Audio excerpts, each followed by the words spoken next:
तमाम घटनाएं पूरे देश भर में हो रही हैं। कभी घोड़ी से उतार दिया जाता है, कभी बारातें रोक ली जाती हैं, कभी जैसे कि थोड़ी रास्ता अगर ना मिले तो मतलब उत्पाद मचा दिया जाता है। आप हर जगह जाते हैं और जैसे कि अभी मुजफ्फरनगर में और हापुड़ में मुस्लिम वर्ग के तमाम जो दोषी होते हैं, आरोपी होते हैं, जब वो करते हैं तो वहाँ आप अपने जो प्रतिनिधि मंडल भेजते हैं और लोगों का ये आरोप है कि चंद्रशेखर आज़ाद वहाँ जाते हैं जहाँ ब्राह्मण, ठाकुर या हिंदू समाज से ताल्लुक़ रखने वाले आरोपी होते हैं।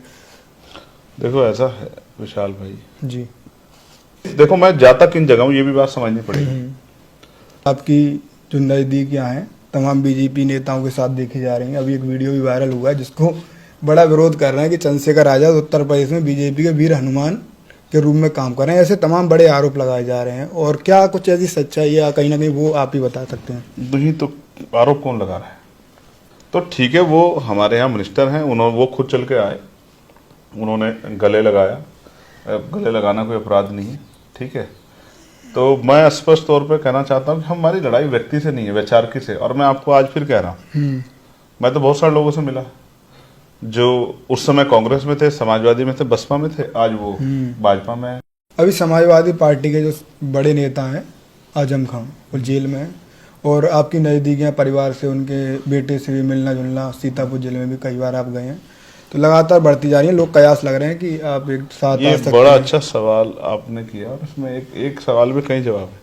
आजम खान जो समाजवादी पार्टी नेता अपने बयानबाजी को लेकर काफ़ी ज़्यादा चर्चा में रहते हैं और आप आजम खान के लिए ये कह रहे हैं कि मतलब कुछ उनसे सीखना भी चाहिए पॉलिटिक्स में, और वह कहीं ना कहीं जो आपको अच्छा लगे वो आप सीख लो और जो उनको आपको लगे कि ये अच्छा ही नहीं है उसको आप छोड़ो। उन्होंने एक किसी से भी सीख सकते हैं। 16 सितंबर 2016 को एक बयान दिया था जो काफ़ी ज़्यादा चर्चाओं में रहा था कि उन्होंने कहा कि बाबा साहब भू माफिया के तौर पे उन्होंने उपाधि दी थी। तो अभी बहन जी ना 2 जून मुझे माफ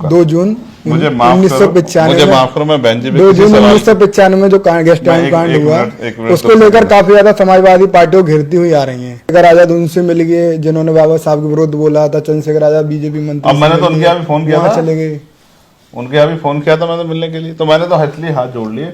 मैंने फिर क्या कहा, देखो जो कोई काम करेगा उसी को सवाल पूछेगा, जो काम नहीं करेगा उससे क्या सवाल पूछेगा। आज मेरे साथ भीम आर्मी के संस्थापक, आजाद समाज पार्टी के प्रमुख, नगीना लोकसभा सुरक्षित से सांसद चंद्रशेखर आजाद जी मौजूद हैं, जो कि संसद में आपको दहाड़ते हुए हमेशा दिखाई देते होंगे। फिलहाल पूरे देश दुनिया में जो राजनीतिक माहौल है वो गरमाया हुआ है। इन सभी मुद्दों को लेकर चंद्रशेखर आजाद जी से बात करेंगे।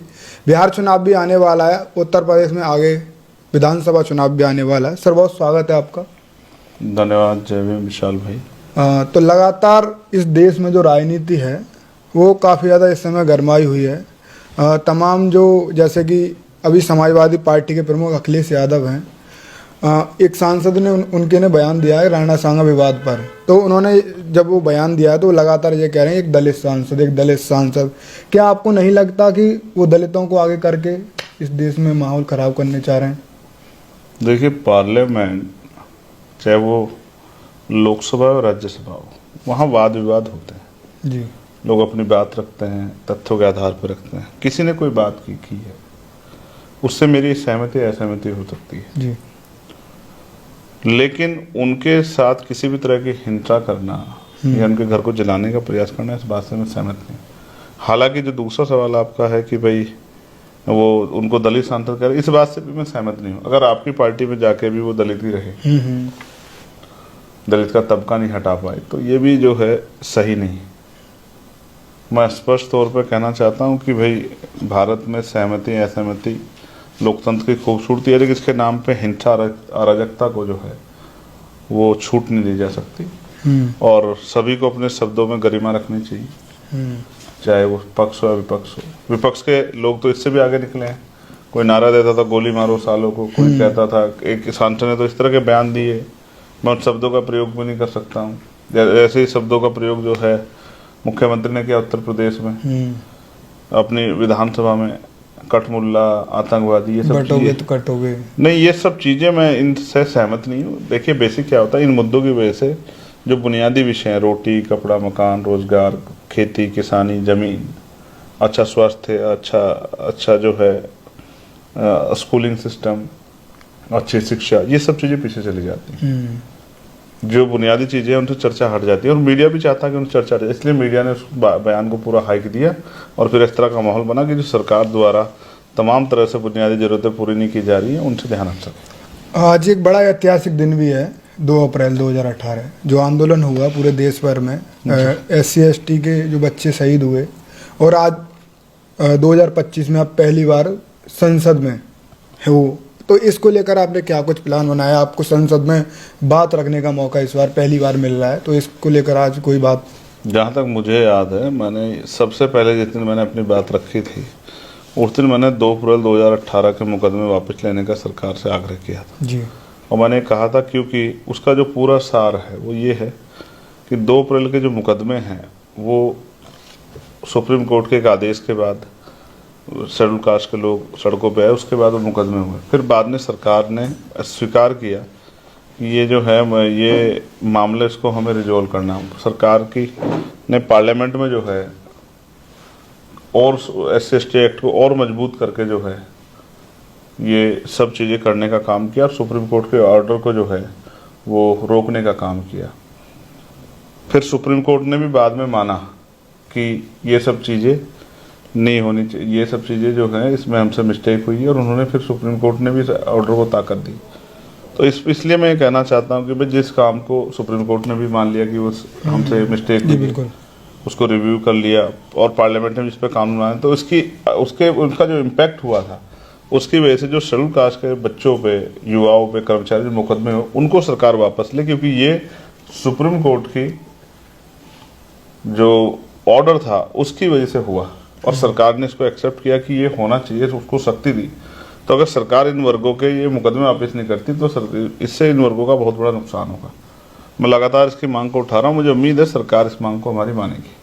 देश भर में एक और मुद्दा काफी ज्यादा, मैं आज उन शहीदों को भी नमन करता हूँ जिन्होंने 2 अप्रैल के दिन बलिदान देके समाज के अधिकारों की रक्षा करने का काम किया। आज देश भर में बिल पारित भी हो रहा है, जैसे कि संशोधन वक्फ बोर्ड पर आज कार्रवाई चल रही है सदन में, तो काफ़ी ज़्यादा माहौल गर्म है पूरे देश भर में। और जैसे कि अलीगढ़ जिला हो गया, आजमगढ़ जिला हो गया, आगरा जिला हो गया, इनमें तो PSC भी तैनात कर दी गई है। तो कैसे देख पा रहे हैं ये जो उत्तर प्रदेश सरकार? देखिए, उत्तर प्रदेश या देश भर में जब भी किसी के अधिकारों पर अतिक्रमण होगा तो वो विरोध करेगा। विरोध का अधिकार संविधान ने आर्टिकल 19 ने हमें दिया।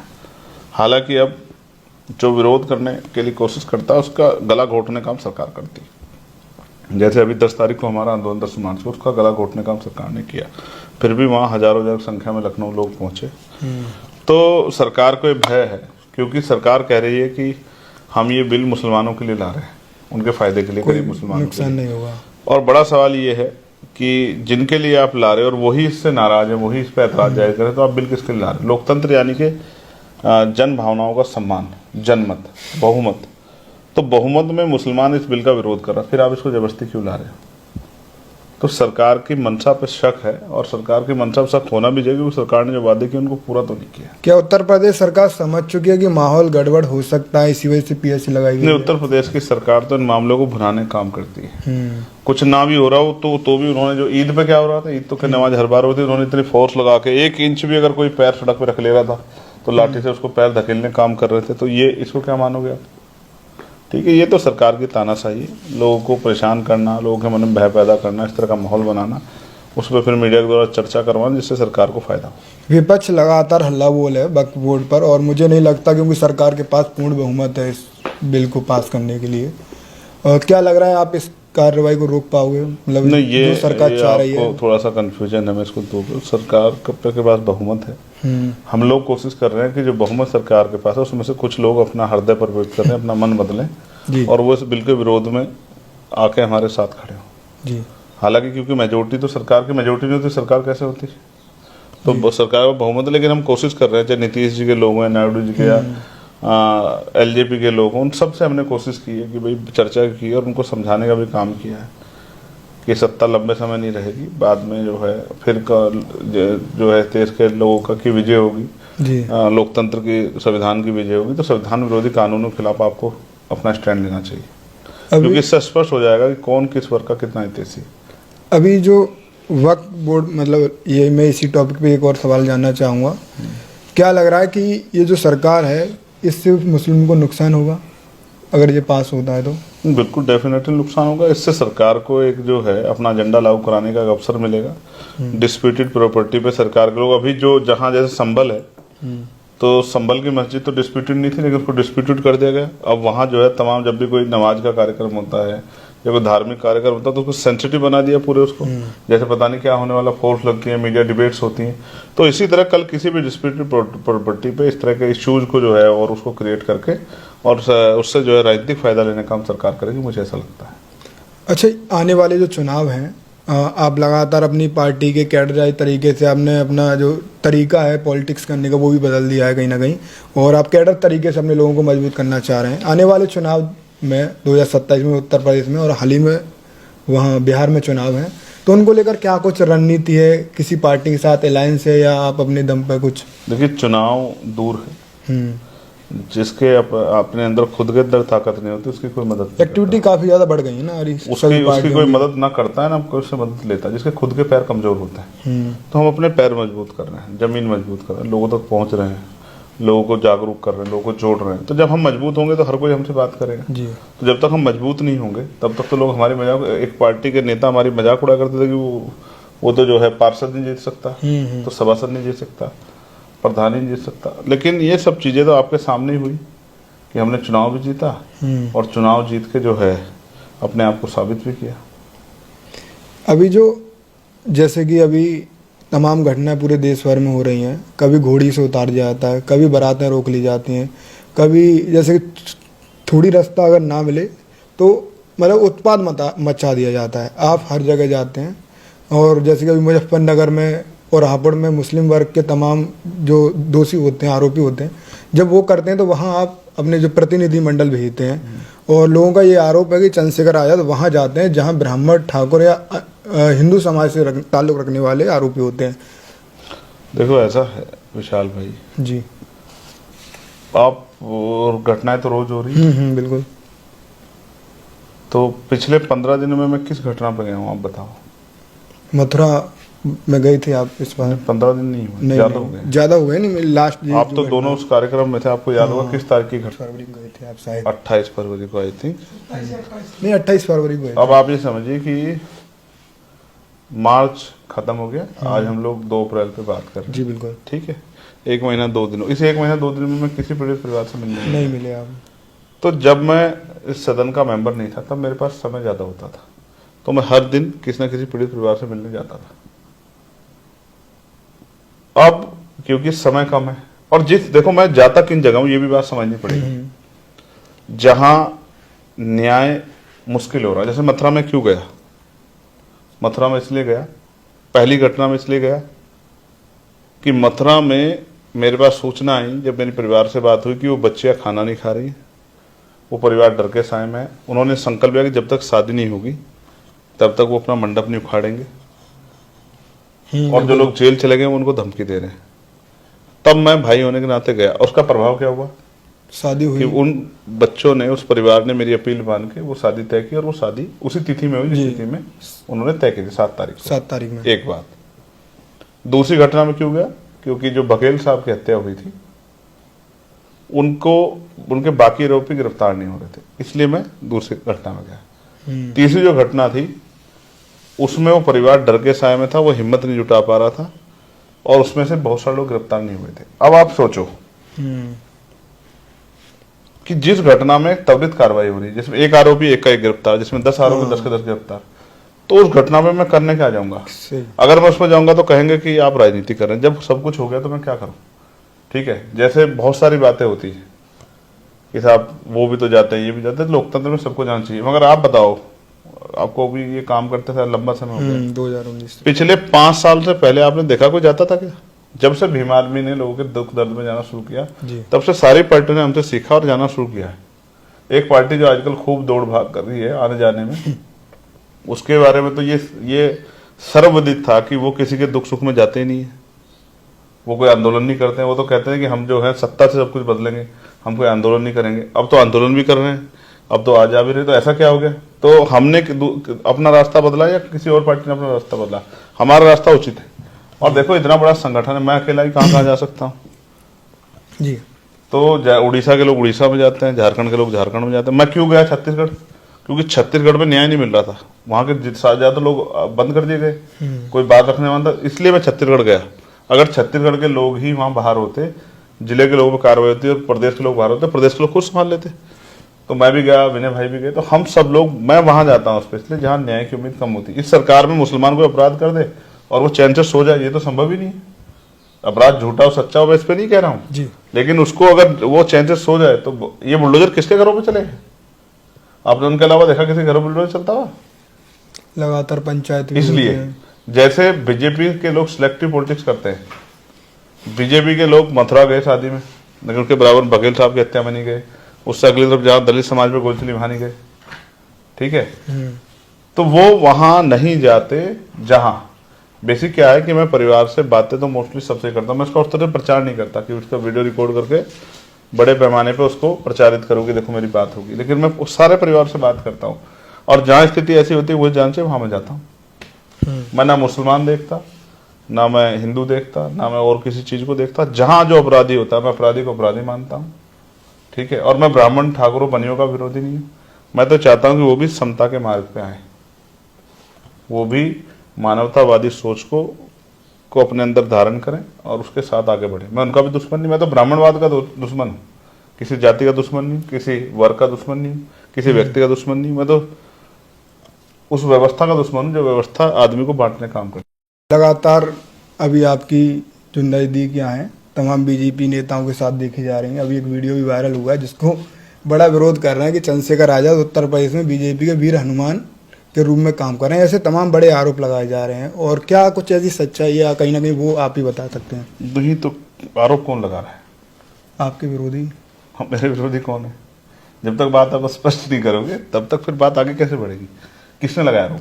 नहीं, वो वीडियो काफी ज्यादा वायरल की जा रही है। कौन सी पार्टी के लोग आरोप लगाए? पार्टी वाइज क्या बताएं, मतलब बहुत, जैसे कि आपके विरोधी तो हर आपने पार्टी कोई एक में आदमी तो देखा होगा ना, उसका नाम, उसकी पार्टी, उसका कुछ तो बताओगे ना। एक नहीं, हजारों पोस्ट देखे, जैसे कि समाजवादी पार्टी के भी लोग हैं, बीएसपी के लोग हैं, और बीजेपी के भी लोग ये कह रहे हैं कि ये मतलब इनको क्यों बैठा लिया, मतलब बीजेपी के लोग कह रहे हैं चंद्रशेखर को क्यों गले लगा लिया, और समाजवादी पार्टी और बीएसपी के लोग कह रहे हैं कि ये गले क्यों लग गई।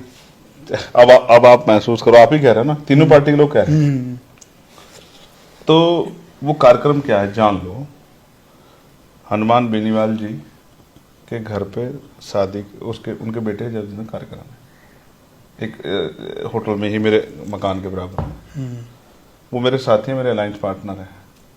मैं सभी जगह नहीं जाता, लेकिन जिनसे जो मेरे आसपास हैं, एक ये व्यवहारी भी है, शिष्टाचार भी, के आदमी उनके दुख सुख में शामिल हो जाता है। जब मैं चुनाव लड़ा तो उनके बेटे से मेरी काफ़ी बातचीत होती थी, रात को जब हम जाते थे, सुबह जब वहाँ से निकलते थे, तो वो अपनी गाड़ी पे हमारी पार्टी के एक तरफ वो झंडा लगाते थे आरएलपी का, एक तरफ लगाते आजाद समाज पार्टी का, छोटी गाड़ी, तो उसको लेकर घूमते थे।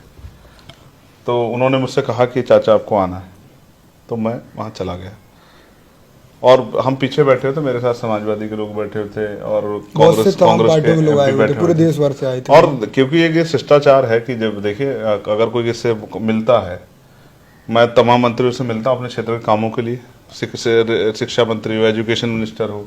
अभी मेरे यहाँ एक बेटी को जो है उसको उस तरह का सम्मान नहीं मिल रहा, जो स्पोर्ट प्लेयर है नेहा दक्ष प्रजापति, मैं स्पोर्ट मिनिस्टर से मिला, खेल मंत्री से, ठीक है? मैं सबसे मिलता हूँ अपने क्षेत्र काम के लिए। वो मंत्री है तो उनसे नहीं मिलूंगा तो किससे मिलूंगा? वहां वो एक निजी कार्यक्रम था, उस कार्यक्रम में मैं तो नहीं गया, वो मेरे पास चल के आए।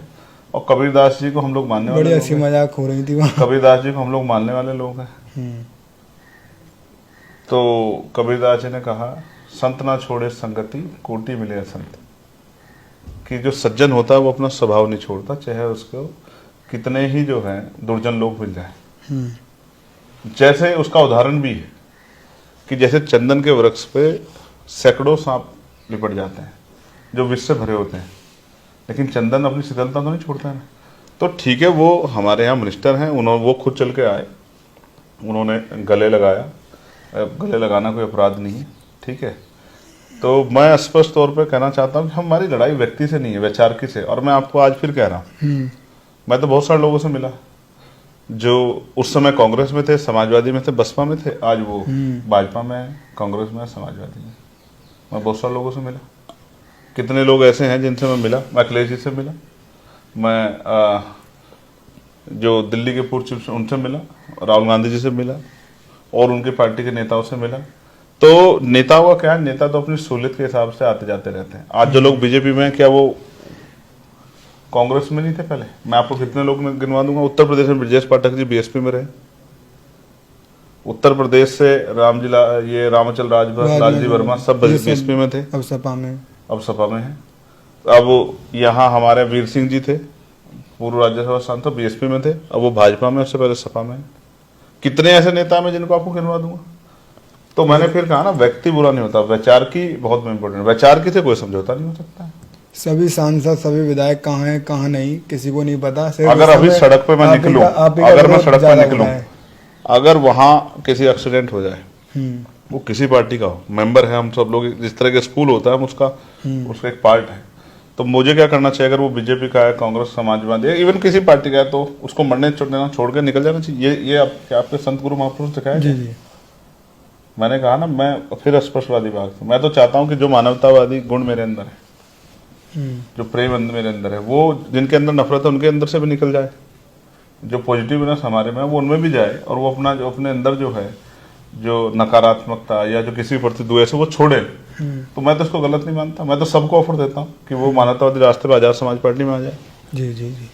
अभी महाबोधि मुक्ति आंदोलन जो चल रहा है बोध गया में, उसको लेकर क्या समर्थन है आपका? मतलब आप कब जा रहे हैं वहाँ? नहीं, जाना और ना जाना, फिर जब मैं अक्सर किसी आंदोलन में जाता हूँ तो फिर सब लोग कहते हैं कि देखिए चंद्रशेखर वहाँ चले गए हैं, उसके लिए चले गए हैं अपने सर लेने के लिए। मैंने उनसे कह दिया, लगातार मेरी उनसे बात हो रही है, बीमारी में टीम हम के साथ है। जब कोई बड़ा प्रोटेस्टर होगा तो उसमें हम लोग शामिल होंगे जी। कल परसों में उसको लेकर हमारी एक मीटिंग हुई है, तो मैं भी उसको उस तरह से क्लियर नहीं कर सकता हूँ कि उस मीटिंग में क्या होने वाला है, लेकिन मैंने उनको विश्वास दिलाया। क्योंकि ये मुद्दा किसने उठाया पार्लियामेंट में, बताओ? पिछले 75 सालों बाद में आज़ादी के अब तक किसी सांसद ने उठाया। सबसे पहले जो अगर किसने उठाया तो वो चंद्रशेखर आजाद ने उठाया जी। तो ये विषय मैंने उठाया, ये इस विषय की गंभीरता को मैं समझता हूँ। तो लेकिन लीड कौन कर रहा है? लीड कर रहे हैं भंते जी। तो जैसा भी उनका आदेश होगा, जब भी आदेश हो, जिस तरह की स्थिति होगी उस तरह से उनका साथ देंगे, उसमें तो कोई दो राय नहीं। अभी समाजवादी पार्टी के जो बड़े नेता हैं आजम खान, वो जेल में है, और आपकी नज़दीकियाँ परिवार से, उनके बेटे से भी मिलना जुलना, सीतापुर जिले में भी कई बार आप गए हैं, तो लगातार बढ़ती जा रही है। लोग कयास लग रहे हैं कि आप एक साथ ये बड़ा अच्छा सवाल आपने किया, और इसमें एक सवाल में कई जवाब है। इसमें वो जवाब भी है गिरिराज सिंह जी वाला भी जो है। मैं जब मुझे गोली लगी तो आजम खान आके मेरे गले मिले, तो क्या वो आजाद समाज पार्टी में आ गए या मैं समाजवादी पार्टी में चला गया? आप बताओ, नहीं हुआ ना। अब मैं उनसे मिलने उनके दुख में गया, उनके घर भी गया, तो क्या वो आजाद समाज पार्टी में आ गए या मैं उनकी पार्टी से, जिस पार्टी में उन पार्टी जुड़ गया? फिर मैं कहता हूँ, किसी के दुख सुख में साथ जाना, हमारे लोगों को बहुत समझदारी से काम करना चाहिए। दुश्मन का काम होता है वो हमारे लोगों को गुमराह करेंगे, हमारे लोगों का काम है कि गुमराह ना हो। उनसे मेरे व्यक्तिगत रिश्ते हैं, वो मेरे दुख में मेरे साथ खड़े हुए हैं, मैं उनका सम्मान करता हूँ। वो बड़े नेता हैं उत्तर प्रदेश के, देश के, तो मैं उनके दुख में गया था। अगर पॉलिटिकल कभी कोई बात होगी तो मैं जरूर आपके सामने शेयर करूंगा, क्योंकि ये कोई बंद कमरे का काम तो है नहीं। उत्तर प्रदेश में बड़ी चर्चा है, और आप जाते हो वो दूसरे दिन अखिलेश यादव जी चले जाते हैं। मतलब ये जानना चाहते हैं क्या आप उनसे क्या कह के आए, क्या बात हुई, क्यों जाते हैं अखिलेश यादव? पॉलिटिकल बात उनसे नहीं होती, हालांकि उनसे बहुत कुछ सीखने को है, क्योंकि उनका एक लंबा अनुभव है। अगर कोई चाहे तो मेरे जैसा नया आदमी उनसे सीख सकता है। बहुत राजनीतिक होते तो हम उस तरह के होते तो किसी के पास नहीं खड़े होते, कोने में बैठे रहते। अच्छा सोचो मैं किसी प्रोग्राम में जाऊं और वहां मुझसे लोग मिले ना, तो फिर हमारे विरोधी कहेंगे बताइए इनका लोग सम्मान ही नहीं करता है। और मैं चला गया मुझसे मिलने तो लोग कह रहे हैं साहब इनके साथ क्यों मिल रही है, तो मैं किसी का जवाब दूं? मेरा काम, मैंने जो एक लाइन आपको कही कबीरदास जी की, संत ना छोड़े संगति कोटि मिले संत, मैं उस बात पे अपने हूँ। और क्योंकि मैं वैचारिक व्यक्ति हूँ, मुझसे मिलने के बाद किसी के मन में अच्छे विचार तो आ सकते हैं, पूरे विचार नहीं आए। आजम खान जो समाजवादी पार्टी नेता अपने बयानबाजी को लेकर काफ़ी ज़्यादा चर्चा में रहते हैं, और आप आजम खान के लिए ये कह रहे हैं मतलब कुछ उनसे सीखना भी चाहिए पॉलिटिक्स में, और वो कहीं ना कहीं जो आपको अच्छा लगे वो आप सीख लो, और जो उनको आपको लगे कि ये अच्छा ही नहीं है उसको आप छोड़ो। उन्होंने किसी से भी सीख सकते हैं। 16 सितंबर 2016 को एक बयान दिया था जो काफ़ी ज़्यादा चर्चाओं में रहा था, कि उन्होंने कहा कि बाबा साहब भूमाफिया के तौर पे उन्होंने उपाधि दी थी। तो इस बयान को देखने के बाद उसी बाबा साहब के संविधान की वजह से उनको तमाम तरह की परेशानियों से बेल और तमाम तरह की चीजें जो है उसी की वजह से हो रही है। जो जिस पार्टी में होता है जैसे अभी आपने गिरिराज सिंह की, तो गिरिराज सिंह जब तक उस पार्टी में है तो वो भाषा बोलेंगे। जब वहां से निकल के आ जाएंगे तो पूरी समाजवादी पार्टी ने, आप बताओ, आप उनकी बात कर रहे हो? BSP आप प्रमोशन में सरकार- आरक्षण का बिल किसने फाड़ा? जितने महापुरुषों, बीएसपी सरकार में महापुरुषों के जिलों के नाम रखे तो किसने वो किए? लेकिन फिर भी स्टैचू तोड़ी उस बयान के बावजूद भी, मैं आपको याद दिलाता हूँ, 2019 में उस बयान के बावजूद भी, इतना दलितों के सताने के बावजूद भी, इतने तमाम जगह के नाम बदलने के बावजूद भी बहन जी ने समाजवादी पार्टी से अलायंस किया और खुद आजम खान जी के प्रचार में जाके रैली करके उनके लिए वोट मांग के आई। साल 2019 आई या नहीं आई? हाँ आई या नहीं आई, बताओ। बिल्कुल। तो किसी पे कुछ भी कहने से पहले एक बार आदमी को अपने अंदर भी झांक के देखना चाहिए कि हम कितने साफ सुथरे हैं। अभी बहन जी ना मुझे माफ कर, 2 जून मुझे माफ करो, 1995 मैं बहन जी पे 2 किसी जून सवाल- 1995 में जो गेस्ट मैं टाउन एक कांड हुआ, मिनट उसको तो लेकर सुनिए। काफी ज्यादा समाजवादी पार्टियों घिरती हुई आ रही हैं। क्या 2019 में ये सब बातें भुलाई? क्या कैसे हुआ? अब उनके आप कैसे उनके- इस पॉलिटिक्स को देख? वो करे तो रासलीला, हम करें तो करेक्टर ढीला। देखो फिर मेरी बात को जानो, उन्होंने अलायंस किया, हमने उनसे सीखा कि मिलजुल के आज की राजनीति में हम लोग कामयाब हो सकते हैं, भाजपा को रोक सकते हैं, इसलिए हमने उनसे अलायंस कर दूसरी बार हाथ बढ़ाया 22 में। पिछले अब आपने कहा कि उन्होंने 2 अप्रैल का जिक्र किया, तो भाई 2 अप्रैल के जिक्र तो आपको फिर आप ये कहेंगे, अगर आप हाथ बढ़ाते हैं कि भाई हमें संविधान बचाना है और जो है देश बचाना है, तो ठीक है, हम हाथ बढ़ाते हैं तो हम गलत हो जाते हैं। तो आपने अलायंस क्यों किया 2019 में? और जब अलायंस किया तो आपने कहा अपनी बातों से कि ये इनका कोई दोष नहीं था, उनका कोई दोष नहीं, फिर अब इस तरह की बातें क्यों करने लगे हो? तो देखो बहन जी हमारी बड़ी है, मैं उनका सम्मान करता हूँ, लेकिन मैं उनसे उनके किसी भी सवाल पे से जवाब देना चाहता। मेरे आज भी याद है, मैं कहीं था, मैं वो गया था मथुरा, तो मथुरा में अंजुल ने मुझसे पूछा था, तो मैंने उस दिन उनसे कहा था कि अब मैंने जो है हाथ जोड़ ले कि अब मैं ना उनके यहाँ जाने की बात करूंगा, ना उनके यहाँ फोन करूंगा। अभी आप मिलने क्योंकि की आजाद समाज पार्टी अपने बलबूते अपने आंदोलन, इस महापुरुषों के आंदोलन को आगे बढ़ाने का काम कर रही है, और जब आजाद समाज पार्टी लोग संघर्ष कर रहे हैं तो उन्हीं को समाज का आशीर्वाद मिलेगा, ऐसा मेरा विश्वास। आजाद उनसे मिल गए जिन्होंने बाबा साहब के विरुद्ध बोला था, चंद्रशेखर आजाद बीजेपी मंत्री। अब मैंने तो उनके यहाँ भी फोन किया वहाँ था, चले गए, उनके यहाँ भी फोन किया था मैंने मिलने के लिए, तो मैंने तो इसलिए हाथ जोड़ लिए। मैंने फिर क्या कहा, देखो जो कोई काम करेगा उसी को सवाल पूछेगा, जो काम नहीं करेगा उससे क्या सवाल पूछेगा? तो जिसके अंदर उम्मीद होती है समाज उससे सवाल करता है। मैं तो जो आज उस दल में जो लोग हैं उनसे भी कहना चाहता हूँ कि वास्तविकता में अगर आप महापुरुषों की विचारधारा को आगे बढ़ाने के, महापुरुषों के मिशन काम करना चाहते हैं, तो फिर आपको व्यक्ति की चिंता नहीं करनी, फिर आपको विचारधारा की चिंता करनी चाहिए। और विचारधारा वो आजाद समाज पार्टी बहुत तेजी से महापुरुषों की विचारधारा पे आगे बढ़ रही है, तो उनको विचार के साथ खड़े होकर आजाद समाज पार्टी का साथ देना चाहिए। और जैसा मौका उन्होंने पिछले आंदोलन का, एक मौका हमें भी देकर देखना चाहिए, फिर आपको खुद ही पता लगेगा कौन सही है कौन गलत है। तो आज मेरे साथ भीम आर्मी संस्थापक चंद्रशेखर आजाद, जो नगीना लोकसभा से सांसद भी हैं और लगातार सदन में अपने मुद्दों, अपनी बयानबाजी से चर्चाओं में रहते हैं। फिलहाल इनसे तमाम सवाल किया, जो भी आपके डाउट थे वो भी कहीं ना कहीं मुझे लग रहा है इस इंटरव्यू में क्लियर हुए।